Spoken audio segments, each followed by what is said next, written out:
Guys, আজকে আমার হঠাৎ করেই নুডলস খেতে ইচ্ছা করেছে, তো আমি কিন্তু কড়াইয়ের মধ্যে বসিয়ে দিয়েছি নুডলস সেদ্ধ করতে। এটা হচ্ছে কোরিয়ান নুডলস। আপনাদেরকে আগেই দেখিয়েছিলাম যে আমি কিনেছি ব্লিঙ্কিট থেকে, এই যে এই প্যাকেটটা কোরিয়ান নুডলস। তো এটাই আমি এখন বানাতে শুরু করে দিয়েছি। প্রথমেই নুডলসটাকে সেদ্ধ করে নেব জলের মধ্যে।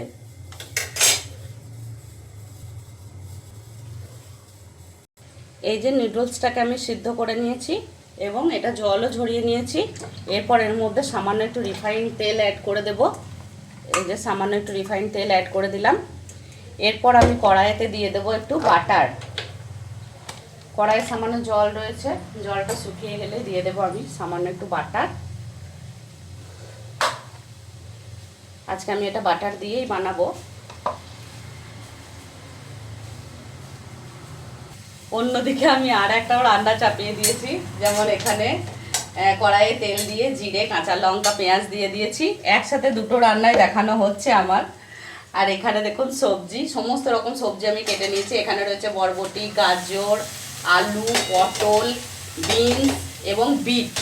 সমস্ত রকম সবজি এখানে মিক্স করে আমি কেটে নেব। একটা রান্না দেখাতে গিয়ে আর একটাও রান্না দেখানো হয়ে যাচ্ছে আমার। আমি এইভাবেই চটজলদি রান্না করতে পছন্দ করি, সেই কারণেই আমি গ্যাসের ওভেন কিন্তু 3খানা নিয়ে নিয়েছি।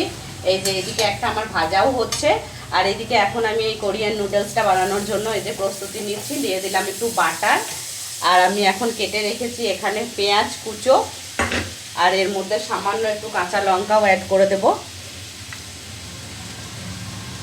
দেখা যাক, আপনারা একসাথে দু রকম রান্না দেখতে পাচ্ছেন।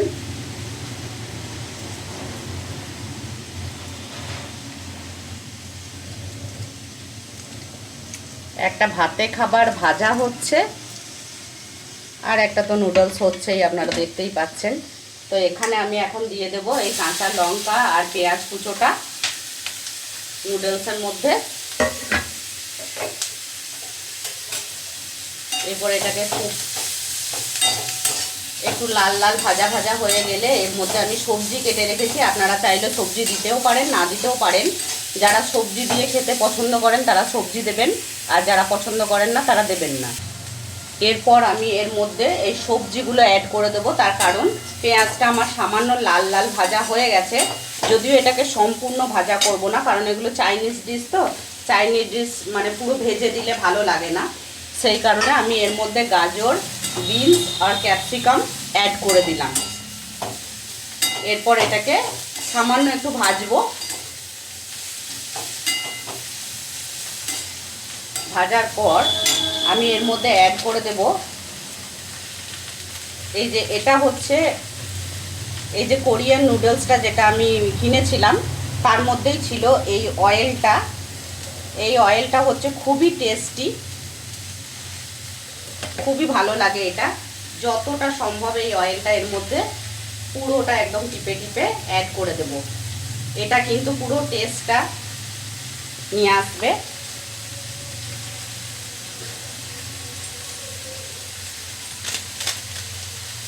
আরও একটা পাউচ, যেটা এটা হচ্ছে মশলা, যেমন ম্যাগি মশলা হয় সেই রকম ধরনেরই একটা পাউডার জাতীয় মশলা। এটাও কিন্তু আমি এই সবজিটার মধ্যে অ্যাড করে দিলাম।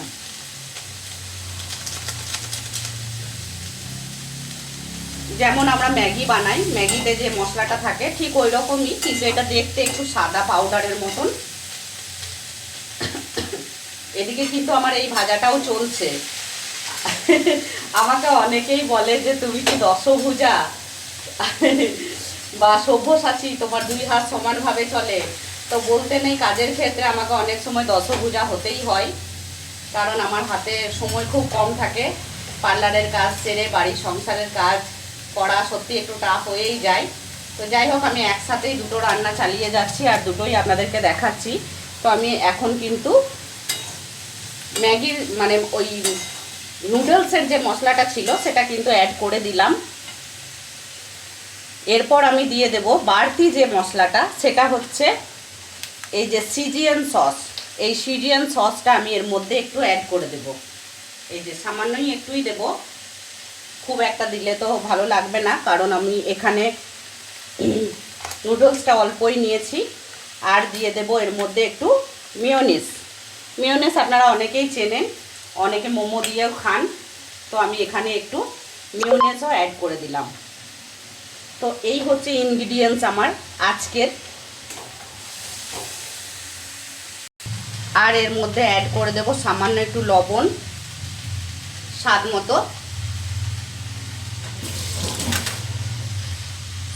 আর একটা জিনিস যেটা আমি সব সময় দিয়ে থাকি, আপনারা দেখেছেন আমি চাইনিজ রান্না করলেই, সেটা হচ্ছে এই যে আজিনোমোটো। এটা আপনাদের বাড়িতে থাকলে দেবেন, না থাকলে নাও দিতে পারেন, এটা স্কিপ করে যেতেই পারেন আপনারা। তো যদি থাকে তাহলে দিলে কিন্তু খুব টেস্টি হয়। আর সাথেই আমি কিন্তু পাশের রান্নাটাতেও কিন্তু লবণ দিয়ে দেব। চলুন আজকে আপনাদেরকে একসাথে দুটো রান্নার রেসিপি একসাথে শেয়ার করছি। যাই হোক, আমার ভিডিও আপনাদের কেমন লাগে একটু কমেন্ট করে বলবেন। আমি ভিডিও করতে করতে আপনাদের সাথে গল্প করতে খুব ভালোবাসি, তার কারণ আপনারা কিন্তু আমার একজন পরিবার হয়ে উঠেছেন। প্রত্যেক দিনকার ডেইলি রুটিন, আমি কি করছি, কি খাচ্ছি, কোথায় যাচ্ছি, সমস্তটাই যখন আপনাদের সাথে শেয়ার করি, তখন রান্নাটা কেন করব না। আমি রান্নাটাও কিন্তু আপনাদের সাথে শেয়ার করতে খুব পছন্দই করি। আপাতত এই সবজিটাতে নুন হলুদ সব দেওয়া হয়ে গেছে, সমস্তটা দিয়ে আমি এখন এটা ঢেকে দিলাম। ঢেকে ঢেকে সিদ্ধ করলে জিনিসটা খেতেও খুব টেস্টি হয়। এবার আমি মেন ফোকাস করব আপনাদেরকে, যেটা দেখাতে চেয়েছি অ্যাকচুয়ালি, এই যে কোরিয়ান নুডলস। এর মধ্যে আমি কিন্তু এবার এই নুডলসটা অ্যাড করে দেব। এই যে নুডলসটা অ্যাড করে দিলাম, এরপর কিন্তু আমার হয়ে যাবে টেস্টি টেস্টি কোরিয়ান নুডলস। তো আপনারাও চাইলে এইভাবে বানিয়ে খেতে পারেন। কিন্তু আমার আসলে এই নুডলস, চাইনিজ জাতীয় খাবার খেতে সত্যি খুব ভালো লাগে, আমি খুবই পছন্দ করি। মাঝে মাঝে রেস্টুরেন্টে গিয়েও খেয়ে আসি, আর বাড়িতে বানিয়ে খেতেও আমার বেশ ভালো লাগে। তো আমার এই নুডলসের প্রসেসটা আপনাদের কেমন লাগলো একটু কমেন্ট করে বলবেন। আর আপনারাও চাইলে কিন্তু এইভাবে বানিয়ে খেতেই পারেন, অবশ্যই খাবেন আর খেয়ে আমাকে জানাবেন যে দিদি আপনার প্রসেসে কিন্তু আমি নুডলস বানিয়েছিলাম, আমার কেমন লেগেছে। এরপর আমি কিন্তু এটাকে প্লেটে সার্ভ করে নেব। আর সর্বশেষে দিয়ে দেব আমি সামান্য একটু চিনি, এটাও কিন্তু টেস্ট ফেরাতে খুব ভালো হেল্প করে। তো হয়ে গেল আমার কোরিয়ান নুডলস রেডি। তো আপনাদের আমার মেনুটা কেমন লাগলো একটু কমেন্ট করে বলবেন। ততক্ষণের জন্য টাটা।